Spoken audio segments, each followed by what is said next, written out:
प्रभु यीशु मसीह के महान नाम से और एक बार मैं इस नए दिन के लिए धन्यवाद देता हूँ। एक उत्साहित करने वाले वचन की ओर अपने ध्यान को आकर्षित करें। प्रकाशित वाक्य उसके दूसरे अध्याय के 7वें वाक्य में, प्रकाशित वाक्य उसके दूसरे अध्याय 7वें वाक्य में जिसमें लिखा है, जिसके कान हो वह सुन ले कि आत्मा कलीसियाओं से क्या कहता है।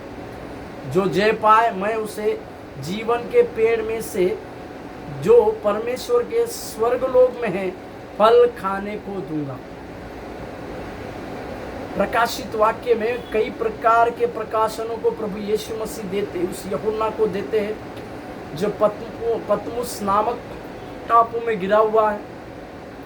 ऐसे समय में परमेश्वर की आत्मा में चले आता है और वो कई प्रकार की बातों को परमेश्वर से प्रकाशन प्राप्त करता है।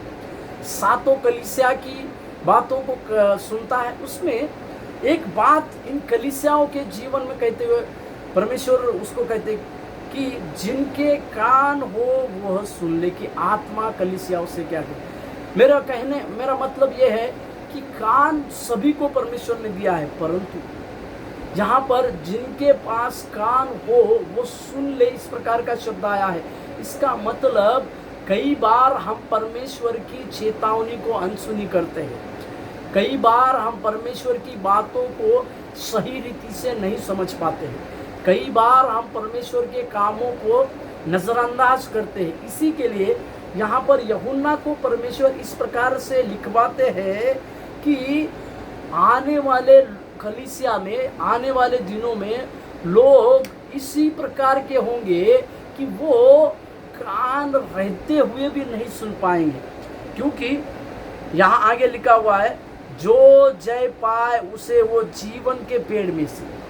हमारे लिए जय देने वाला परमेश्वर है और अंत में हमारे जीवन की दुख तकलीफों को दूर कर कर वो परमेश्वर हमें निश्चय ही जय देगा।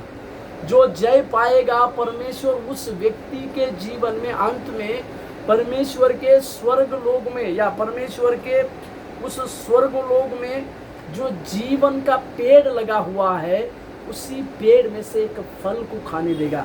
मेरे प्यारों, इसी के लिए हमारे लिए जय पाना बहुत ज़रूरी है। आज हमारे लिए जो बातें शायद हो रही है उसमें से हमें जय पाकर परमेश्वर के लिए विश्वास योग्यता की बातों के साथ आगे बढ़ते हुए परमेश्वर के कार्य करने पाए, क्योंकि हमारा मकसद उस स्वर्गलोक में परमेश्वर के द्वारा दिया जाने वाला उस फल को, जीवन का फल खाने का हो। प्रभु आपको आशीष दे।